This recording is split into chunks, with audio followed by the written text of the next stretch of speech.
Ces 16 millions d'étrangers, les Français les côtoient sans déplaisir, en toute quiétude.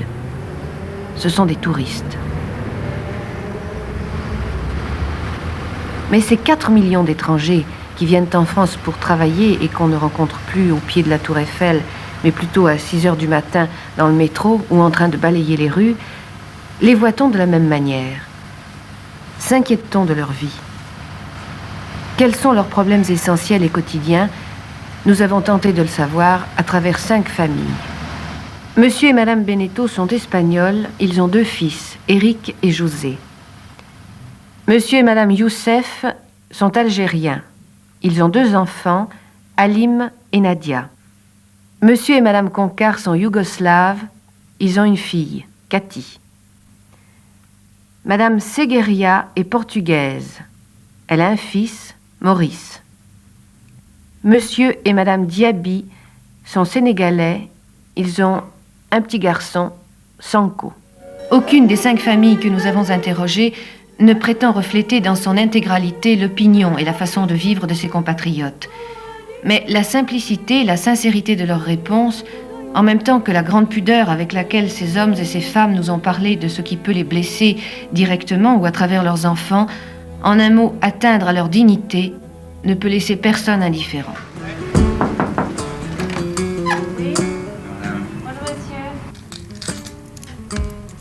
Vous êtes en France depuis combien de temps, Madame Beneteau? Depuis le 64 en réalité, enfin 63. Votre mari et vous, vous êtes venus ensemble? Non, séparément. Comment ça s'est passé? Et mon mari était rentré en 62 et puis je suis venue en 63. Le retrouver? Non, on ne se connaissait pas. Et ça faisait pas un an et quelques que j'étais en France quand on s'était mariés. Donc et après, évidemment, la famille est arrivée et on est là.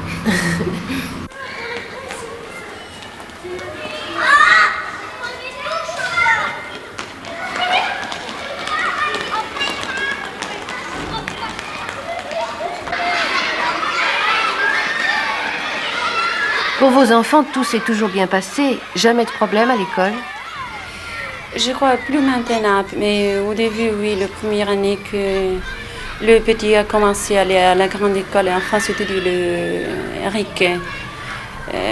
Oui, il a eu vraiment des problèmes. Il restait seul dans un coin, sans jouer. Les autres ne voulaient pas jouer avec eux. Ça m'a fait beaucoup de la peine. Il vous l'a raconté? Oui. Qu'est-ce qui s'était passé? Qu'est-ce qu'on lui a dit? Bon, il disait qu'il ne voulait pas jouer avec lui, qu'il disait l'espagnol et tout ça. Et vraiment, ça, c'était un peu ennuyeux. La religion a beaucoup d'importance pour vous? Bien sûr, oui. Vous êtes très pratiquant? Oui, j'ai eu un moment que je croyais moi, mais enfin, non, j'ai continué à croire.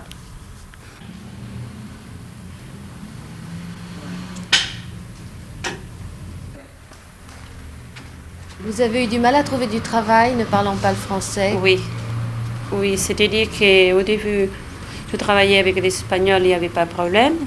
Mais après que je les ai quittés pour nous marier, quand je me suis mariée, j'ai eu vraiment des problèmes parce que je ne parlais pas un mot, je n'avais pas de papiers, je n'avais pas de carte de travail ni rien. Alors c'est à ce moment-là que j'ai eu vraiment des problèmes. Et comment vous les avez surmontés, ces problèmes? C'est-à-dire que, enfin, on a essayé de chercher un loge. Et j'avais, évidemment, comme je n'avais pas la carte de travail, personne ne voulait nous prendre, ni personne ne nous faisait confiance. Parce qu'évidemment, je n'avais pas aucun papier, j'avais que le passeport, c'est tout. Et puis après, je travaillais ici, dans cette maison, et j'ai connu par hasard, enfin, la concierge qui devait partir. Que fait votre mari, madame? Travaille chez Citroën. Vous gardez un bébé, je crois. Oui. C'est-à-dire que sa mère travaille. Et son grand-père le garde et je monte de lui donner le biberon. Et le changer, des choses comme ça, enfin. En la cantina pues comemos así. No, cuando se termina de comer, pero es que ahora no se ha empezado todavía. No es una cuestión de ponerse así, ¿no? Vous êtes sévère, Monsieur Beneteau, pour l'éducation de vos enfants? Dépend, ça dépend de la fatigue de moi. Si vous arrivez d'être très fatigué, qu'est-ce que vous faites comme horaire? Je travaille en équipe le matin, je commence à 6h, 6h30, finis à 3h de l'après-midi. Et la 15 qui travaille l'après-midi, je commence à 3h et finis à 11h30. J'arrive à la maison à minuit. Je ne dors pas assez. Pourquoi vous avez choisi la France? Je sais pas, je voulais sortir de chez nous, c'est-à-dire je voulais sortir de l'Espagne. Quoi. Pourquoi? Parce que je voulais, si vous voulez, visiter un autre pays. Enfin, savoir qu'est-ce qu'il y avait ailleurs, quoi. Il y a 20 ans que je suis en France. Et pourquoi vous êtes venu avec votre famille alors? Oui, je suis venue avec mes parents. Papa, avant, il travaillait en France. Et enfin, après, il nous a fait venir. Moi, je suis venu pour Paris. Je ne sais même pas pourquoi. Je suis venue comme ça, voilà. Et je me trouve pas mal ici.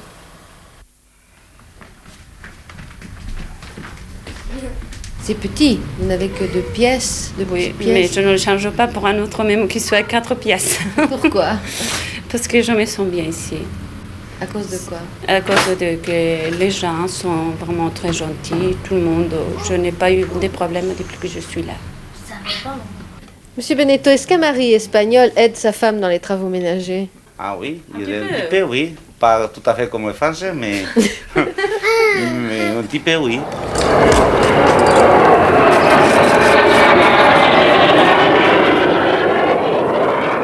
Depuis combien de temps habitez-vous dans cette cité d'HLM? Il y a 2 ans, Mais vous faites quoi en ce moment? Vous êtes dans une école maternelle? oui. Qu'est-ce que vous faites? Eh bien, je m'occupe des enfants. D'ailleurs, j'aime tellement les enfants. Je suis très heureuse d'être près d'eux.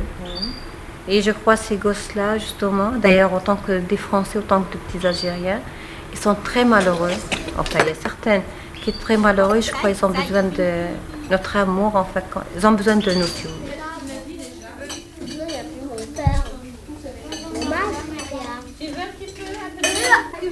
Madame la directrice, il y a longtemps que vous avez Madame Youssef dans votre école? Moi, je suis arrivée jeudi, elle est là depuis jeudi.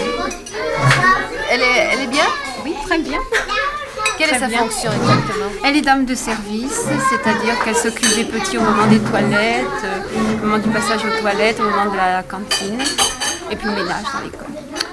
Vous allez la garder avec vous? Ça ne dépend pas de moi. Vous allez y rester dans cette école? Non. Pourquoi? Je resterai pour un mois parce que je suis algérienne et je n'ai pas le droit de rester dans un poste fixe. Et je vous demandais si c'est difficile de renoncer aux coutumes de son pays, de devenir une véritable européenne comme vous l'êtes. C'est difficile. On aura toujours quelque chose. Moi, je crois qu'on ne peut pas. Est-ce que vous avez repris certaines notions d'éducation que votre maman vous a données? Tout. Est-ce qu'il leur raconte des légendes? C'est-à-dire, maman, comme elle ne cause pas beaucoup, bien sûr, enfin, elle n'arrive pas à blesser. Non, mais papa, oui. Continuez à vous sentir algérienne? Oui, Votre mari, vous l'avez connu en France. oui. Vous n'auriez pas épousé un Français? Je crois non. Pourquoi? Parce que question de parents et ça m'aura posé beaucoup de problèmes. Après, j'aurais plus personne pour moi. Vous êtes sévère? Il y a des moments, oui. Des fois, ils ont besoin que je suis sévère.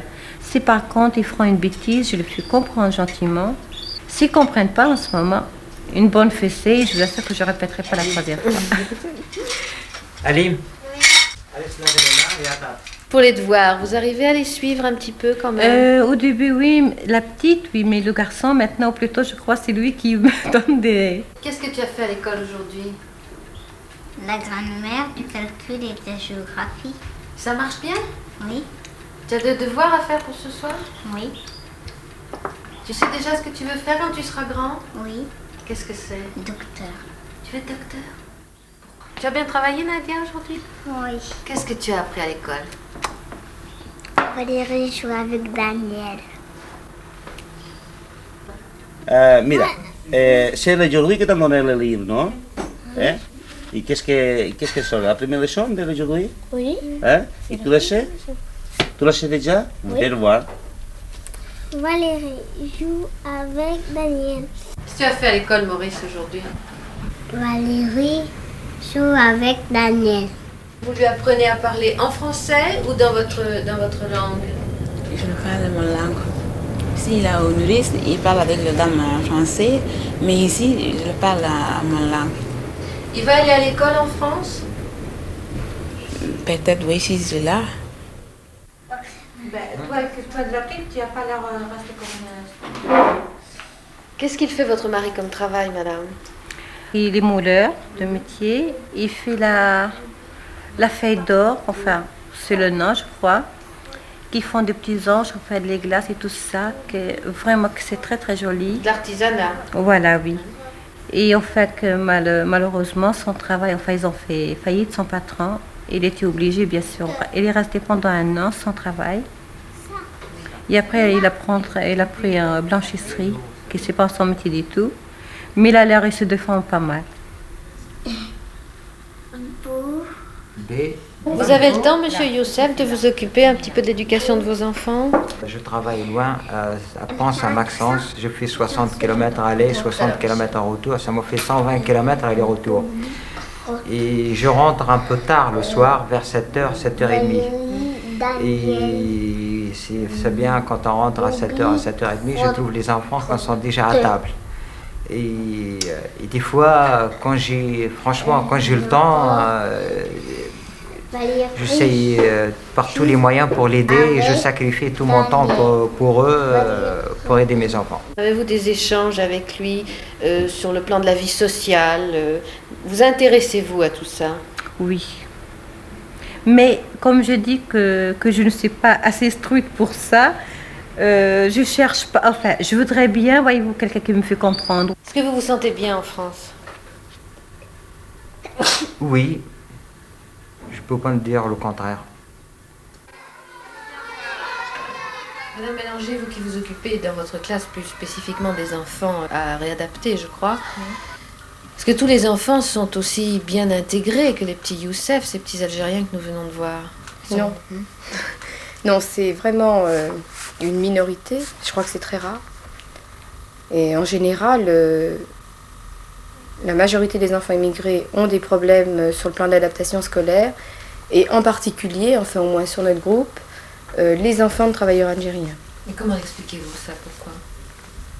Moi, je crois qu'il y a déjà une explication.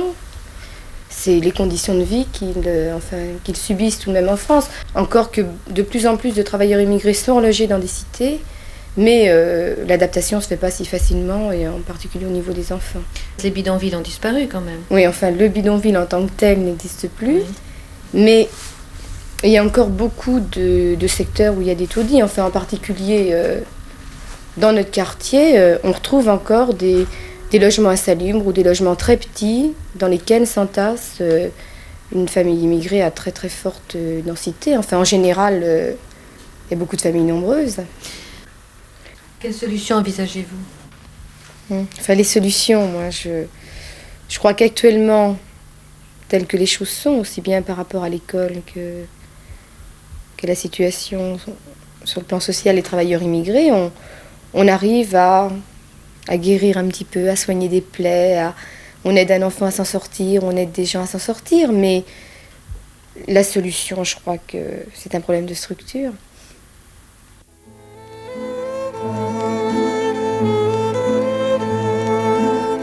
Comment vous organisez-vous avec Cathy? Qui s'en occupe la journée? Qui la garde? Maintenant, c'est l'école. Elle va à l'école. Quand elle était petite, elle était chez une nourrice. Elle était chez une dame qui gardait la journée. Maintenant, c'est beaucoup plus facile parce qu'elle peut aller à l'école. Puis, ça coûte beaucoup moins cher. Et puis, je suis plus tranquille. Je travaille dans une maison prêt-à-porter. C'est très différent d'avec ce que vous avez appris. Vous avez fait Oui. des études pour faire quoi dans votre pays? J'ai fini économie et finance. Et en France, qu'est-ce que vous faites? Je travaille, qu'est-ce que je peux, c'est-à-dire, j'ai trouvé ça, puis je trouve que c'est pas mal pour une femme, surtout qu'on peut s'habiller peut-être avec un prix qui est raisonnable. En quoi consiste votre travail dans cet atelier? Mais surtout que je fais la boutonnière sur une machine. Vous ne parliez pas du tout la langue quand vous êtes arrivé? Du tout, pas un mot, pas un seul mot. Rien du tout, pas un mot. Non, pas du tout. Si je savais bien parler, quand je suis rentré en France, j'aurais trouvé travail aussitôt. Vous faites depuis combien de temps en France? Oh, ça fait 10 ans à peu près, un peu plus. C'était un peu de rêve. Je lis beaucoup de France, je lis beaucoup d'écrivains français, je lis beaucoup de Paris. Je voyais de mon rêve Paris, c'est Paris, quoi. À l'époque, le rêve c'était une chose, la réalité c'était autre chose. Quel est votre métier? Fraiseur.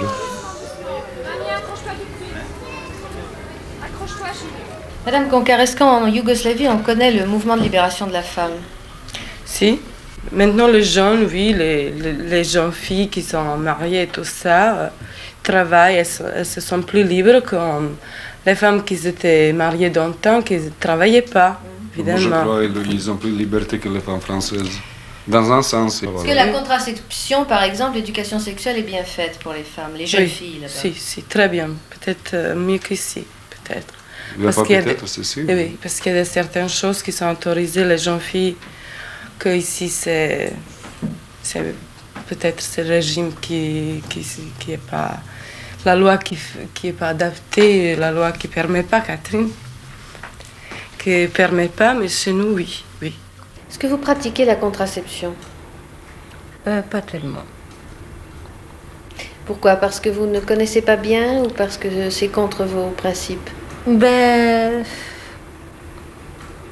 je sais pas, ça me vient pas dans l'idée. Enfin, je pense même pas, voyez-vous. Est-ce que vous pensez que vos compatriotes en ont connaissance? Oui. Elles en ont connaissance de la contraception, de l'éducation sexuelle, elles connaissent ou pas du tout encore? Ça dépend, enfin, je ne peux pas vous le dire. Je ne sais pas. Et vous ne pensez pas que c'est quelque chose d'important? Si. Est-ce que vous connaissez le moyen pour éviter d'avoir des enfants? La méthode médicale? Non. Non.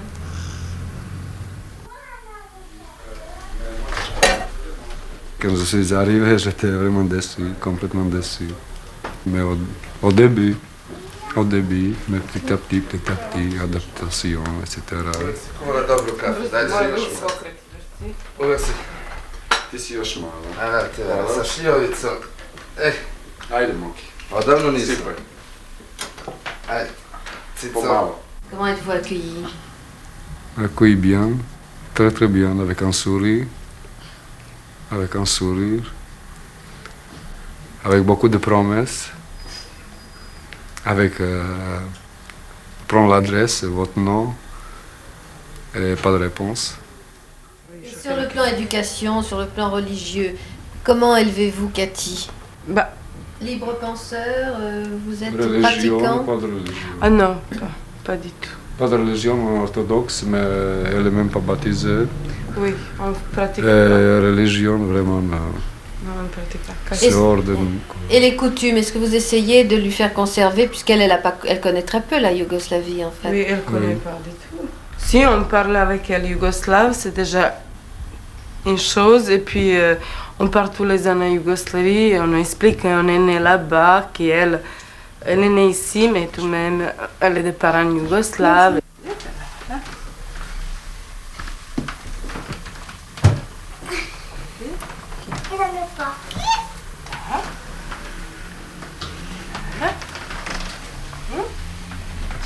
Watch. Zou.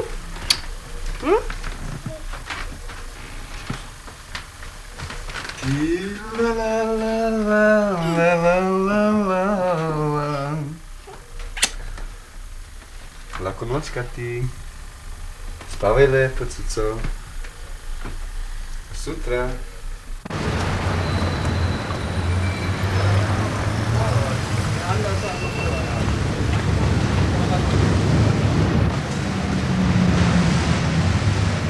Vous êtes divorcée, vous vivez toute seule avec votre petit garçon. C'est difficile? Ah oui, ça c'est vrai. C'est un peu difficile. Vous êtes mariée avec un Portugais? Oui. Que vous avez connu en France? Oui. Il est de la même ville que moi, mais moi je ne l'ai pas connu au Portugal, ici. Et maintenant, il est parti? Il est parti au Canada. Est-ce qu'il vous aide pour le petit? Non, il était obligé, pour le divorce, on a obligé de donner une pension. Mais quand il était ici, il m'a donné 5 francs tout le mois. Mais depuis qu'il est parti, il ne m'a rien donné.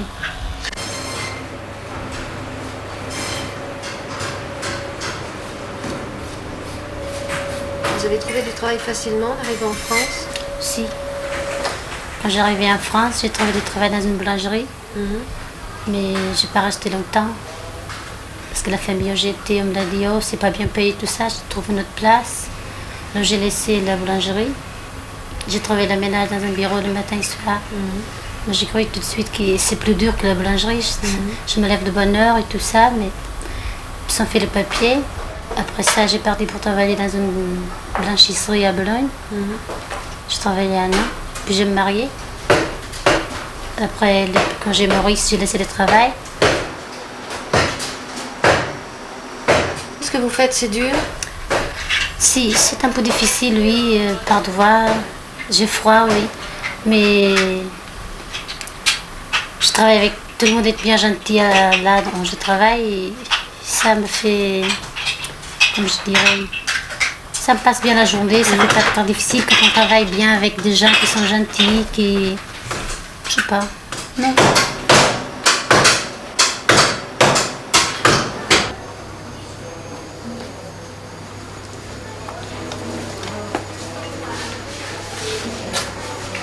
J'ai ma sœur qui habite à côté de moi. Ça me permet de me lever le matin, me Maurice chez elle, et je parte pour mon travail. Et puis elle me garde, elle l'amène à l'école, elle va le chercher. Et quand j'arrive, je vais le chercher chez ma sœur. Par devant, je dîne chez elle. Par devant, je monte, je dîne chez moi avec mon fils. Et c'est tout.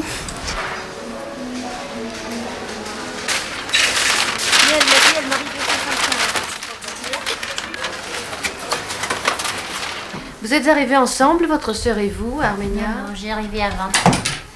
Et puis ma sœur est arrivée 2 ans après moi. C'est ma mère qui a voulu que je parte pour rester avec ma sœur parce qu'elle, comme elle était toute seule ici en France, vous savez. Vous n'envisagez pas du tout de retourner dans votre pays un jour? Non, pas tout de suite. Je ne peux pas. Je ne peux pas parce que ici, je travaille, je gagne un peu, ça me suffit pour moi et mon fils. C'est pas, je gagne pas tellement bien, mais c'est un peu juste. Mais tout de même, j'arrive à vivre avec mon fils. Vous pensez toujours rester en France ou vous pensez retourner chez vous? Oh, non, je pensais pour retourner chez moi. Monsieur Diaby, vous pensez rentrer dans votre pays un jour? Oui, si tout va bien. Tout va bien? Oui, je pense toujours retourner chez moi. Pour le moment, je ne pense pas, mais c'est possible. Pour le moment, je ne pense pas. Je pense que l'avenir de mes gosses, ça dépend. Mais franchement, on n'a pas tellement réfléchi à ça, mais si, sûrement un jour, peut-être ça sera difficile parce que la petite, elle s'est habituée. Elle a pris habitude ici. Elle a ses copines, ses copains à l'école. Ça sera sûrement plus difficile encore plus tard. Mais personnellement, je voudrais bien. Quand j'ai des ennuis, quand je suis énervée, j'ai envie de prendre ma valise et aller au Portugal. Et c'est en France que vous avez connu votre mari? Oui. Comment ça se fait qu'on se marie presque toujours entre gens de même pays? C'est normal, c'est parce que c'est la même langue. Mais pourquoi vous êtes venu en France? Pour quitter l'armée. Pour pas faire l'armée. Il avait peur de la guerre. Non, j'avais pas peur, c'est pas ça, mais 3 ans d'armée, c'est pas possible. Hein. C'est pas l'armée, c'est l'Angola, c'est tout, voilà. Je suis pas d'accord, c'est tout. Ça va finir l'Angola.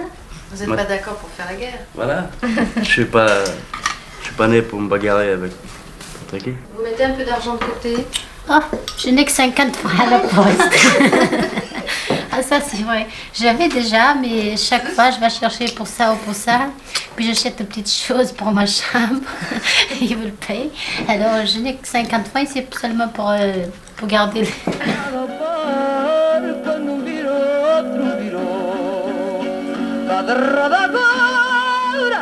Je dis la vérité, non, je suis pas heureuse.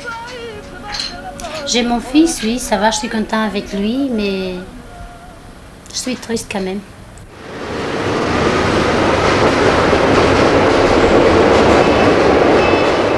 Monsieur et Madame Diaby, vous êtes en France depuis longtemps? Oui, moi je suis en France depuis le 15 avril 63. Qu'est-ce que vous faites comme travail? Avant, au départ, j'étais manœuvre. J'ai fait 6 mois à Marseille. Après, je suis venu là. Je suis venu à Paris. J'habitais avant à Cachan. J'ai fait 1 an là-bas. Après, je suis déménagé. Je suis venu dans le 15e arrondissement, à Ricroix-Nevers. J'ai fait presque 6 ans là-bas. Vous étiez tout seul ou vous êtes venu directement avec votre femme? Non, j'étais tout seul. Et vous l'avez fait venir après? Oui. Si. Vous êtes l'oncle, monsieur? Comment? Vous êtes l'oncle, oui, monsieur charmant petit gars. Il a l'air de vous adorer. Bah, bien sûr. Vous en occupez beaucoup? Très, oui. Quand je peux. Vous travaillez vous-même? Oui. Qu'est-ce que vous faites? Je travaille dans la usine. Comment vous faites pour votre petit garçon alors? Qui est-ce qui s'en occupe quand vous travaillez? Je donne la nourrice. Ça coûte cher? Enfin, oui.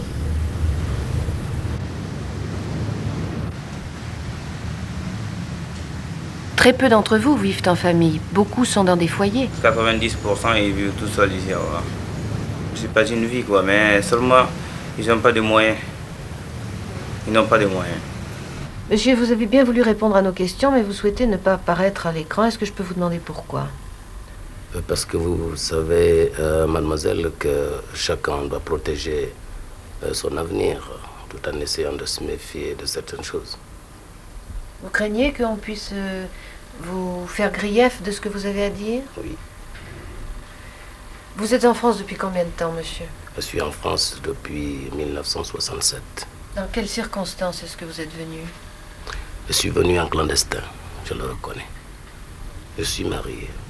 Vous avez des enfants? J'en ai, oui. Combien? 6. Où sont-ils? Ils sont en Afrique. Est-ce que c'est difficile à supporter cette solitude? Très difficile, mais il faut la patience. Est-ce que ce n'est pas difficile pour un père de famille d'être séparé de ses enfants comme ça? Bien sûr. Chaque personne peut se placer comme moi et verra bien comment ça fait mal. Je ne suis pas heureux si loin de mes enfants. Mais je suis obligé de me déplacer pour le besoin de la famille. Et ça, c'est pour une saison, pas pour toujours. Je vis en collectivité avec mes camarades que j'ai trouvés avant moi et qui sont dans des foyers, des fois bien logés ou encore des fois mal logés. Nous avons intérêt à rester groupés. Nous avons souvent des enfants qui n'ont pas l'habitude des capitales. Nous sommes obligés de surveiller un tout petit peu les pas pour les mettre sur le bon chemin et les empêcher aussi à ne pas aller contre certaines autorités pour dégrader quand même notre situation en France. Actuellement, je fais le balayeur de la rue. Et c'est suffisamment lucratif pour vous permettre d'envoyer de l'argent à votre famille en Afrique? En serrant la ceinture, oui, et en pensant à mes enfants, oui. Je n'ai aucun niveau d'instruction. Je l'ai regretté parce que ici actuellement en France, je n'ai pas une certaine instruction pour me permettre l'accession à certains objectifs. Dans mon pays aussi, si j'étais bien instruit, je pouvais avoir autre chose que de voyager comme un oiseau. Vous ne pensez pas rester toujours ici? Ah non, ça je le pense pas. Je ne le souhaite pas aussi non plus. Vous êtes malheureux ici? Ah oui, presque je peux dire. On est beaucoup malheureux nous. Pas trop, mais on est malheureux ici quoi.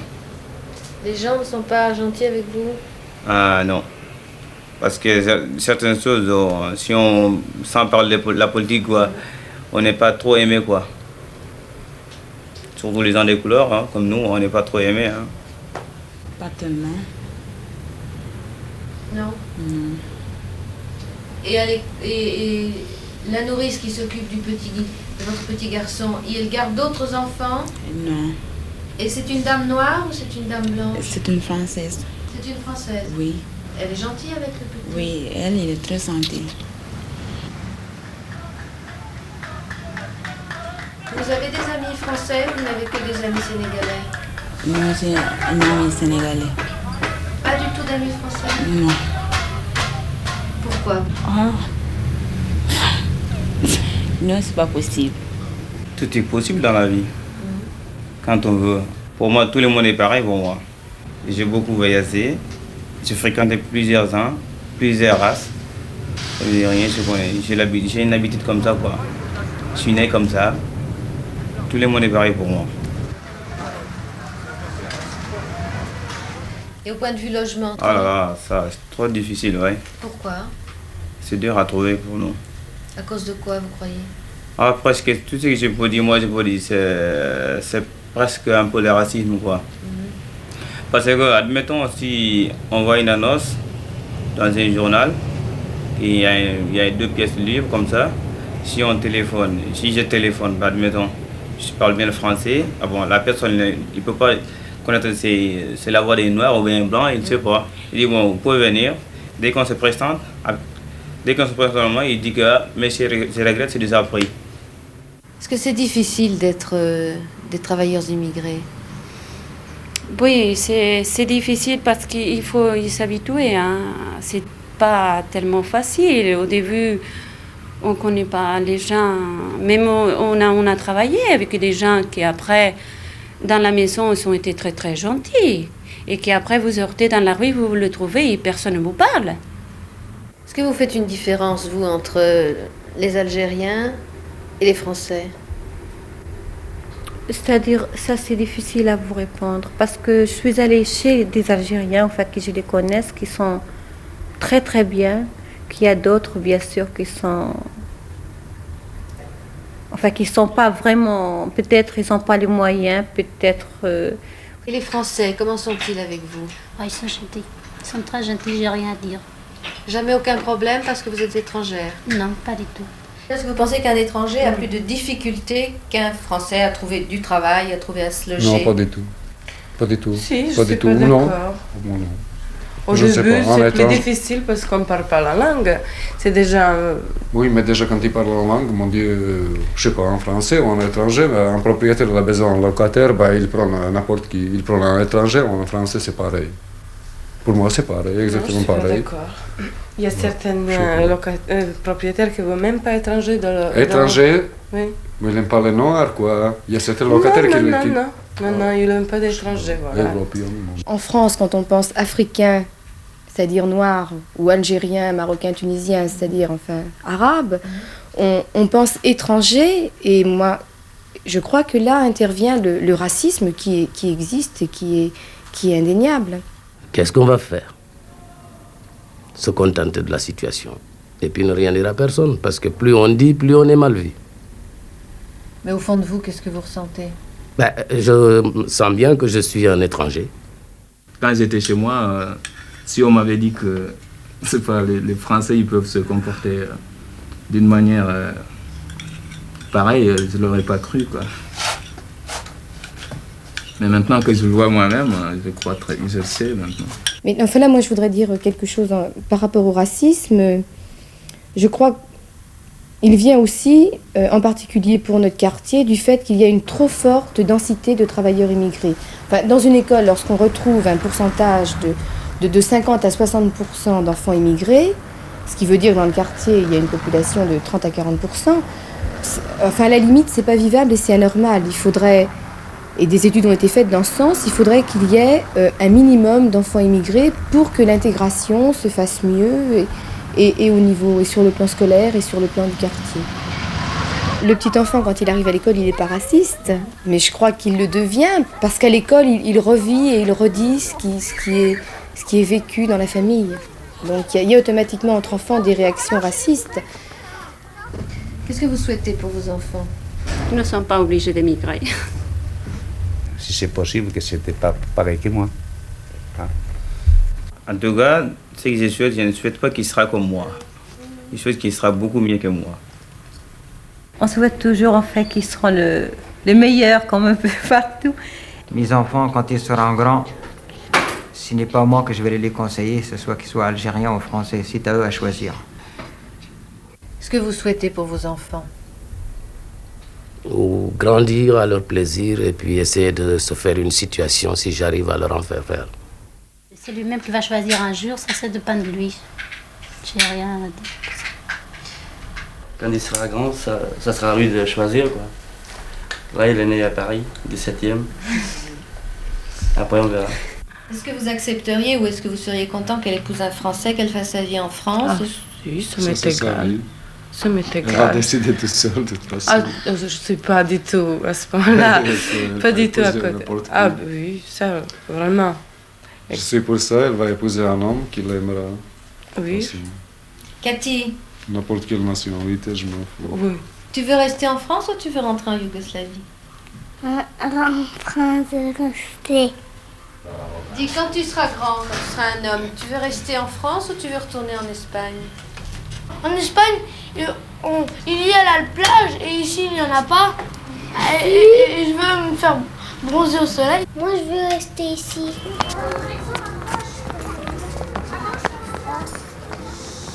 C'est sur ces images d'enfants souriants que nous allons prendre congé de vous. Souhaitons seulement qu'ils conservent tout au long de leur vie ce visage détendu, qu'ils aient le choix de leur destin et, pour reprendre le désir commun de leurs parents, qu'ils vivent mieux qu'eux. Je souhaite que vous passiez une excellente fin de journée. Je vous dis à bientôt pour un autre Aujourd'hui Madame.